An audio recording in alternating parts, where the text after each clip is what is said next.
मुझे email receive हो गई है। Let me just go through this and I will revert back to you shortly. तुम्हारा इंतजार कर रहे थे।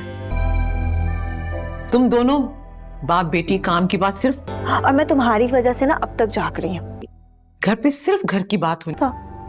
कि वो दोनों एक दूसरे को पसंद करते हैं। तुम्हें टच करना पड़ा, हालांकि I know you don't like it. तो ड्रामासिल नकाब के आने वाले एपिसोड में आप देखेंगे कि ईमान का बिलाल से भी एतबार उठ जाएगा जब उसे ये मालूम लगेगा कि ये जॉब वगैरह जो उसे मिल रही है और इस तरह से अचानक कराची में उसे बुलाना, यह सब कुछ महज एक इत्तेफाक नहीं है बल्कि बिलाल की प्लानिंग है। जब बिलाल का बंदा बात कर रहा होगा बिलाल से और वो उसे ये कहेगा कि बिलाल सर नहीं है आपको, कि बिलाल सर नहीं है आपकी हिफाजत के लिए मुझे यहाँ पर भेजा है, तो बिलाल उसे बहुत डांटेगा कि तुमने मेरा नाम क्यों लिया, मैंने सिर्फ तुम्हें हिफाजत के लिए कहा था। तो यहाँ पर वो बात कर ही रहा होगा बंदा, तो यहाँ पर ईमान से उसका फ़ोन छीनकर बिलाल को कहेगी कि आपने मेरी हिफाजत के लिए यहाँ पर बंदे रखवाए हैं या तैमूर भाई ने, अब मुझे किसको इन्फॉर्म करना है। जिस पर बिलाल उसे कहेगा कि ईमान तुम गलत समझ रही हो, मेरा कोई ऐसा इरादा नहीं था। पर वहाँ पर ईमान फ़ोन काट देगी क्योंकि उसे यही लगेगा कि वो भी तैमूर की ही तरह निकला। पर अभी भी ईमान को इस बारे में मालूम नहीं है कि ये सब कुछ बिलाल क्यों कर रहा है, क्योंकि बिलाल इतना बड़ा ऑफिसर जो बन गया है वो ईमान को सिर्फ प्रोटेक्शन दे रहा है। खैर उसके बाद नेक्स्ट सीन में आप देखेंगे कि लैला तो अब आज़ाद हो चुकी है बिलाल के निकाह से,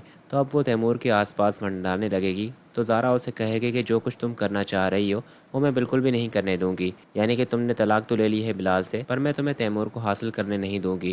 जिस पर वो उसे कहेगी कि तैमूर तो शुरू दिन से मेरा ही था, ये तो इत्तेफाक और प्रॉपर्टी की वजह से तुमसे शादी होगी उसकी। अगर तुम्हें इतना एतबार है अपने शोहर पर तो संभालो उसे, मुझ पर नज़र क्यों रख रही हो तुम, क्या तुम्हें तुम्हारी मोहब्बत पर एतबार नहीं है। इन बातों को लेकर दोस्तों जब वो बहुत ही गुस्से में आ जाएगी तो फिर यहाँ पर प्रेगनेंसी वाला सीन आ जाएगा, जहाँ पर सब घर वाले बहुत ही खुश होंगे कि ज़ारा माँ बनने वाली है। और फिर लैला की माँ आकर भी लैला को कहेगी कि जिसकी वजह से तुमने बिलाल को छोड़ा है, यानी कि तैमूर, अब उसकी तो फैमिली मुकम्मल होने वाली है, तुमने इस सब में अपना ही घर तबाह किया है। इस पर वो उसे कहेगी कि आप प्लीज़ इन बातों पर मुझे ब्लेम ना करें, एक तो आपने ज़बरदस्ती मेरी शादी करवाई थी बिलाल से, अब अगर मेरी जान छूट गई है उससे तो आप मुझे ताने दे रही हैं। अब मैं अपनी ज़िंदगी खुद अपनी मर्ज़ी से जीना चाहती हूँ, अब आप मेरी ज़िंदगी के फैसले नहीं कर सकती। फिर तैमूर को बहुत ही गुस्सा आएगा जब उसे ये मालूम लगेगा कि ईमान जो है वो कराची गई है जॉब के सिलसिले में।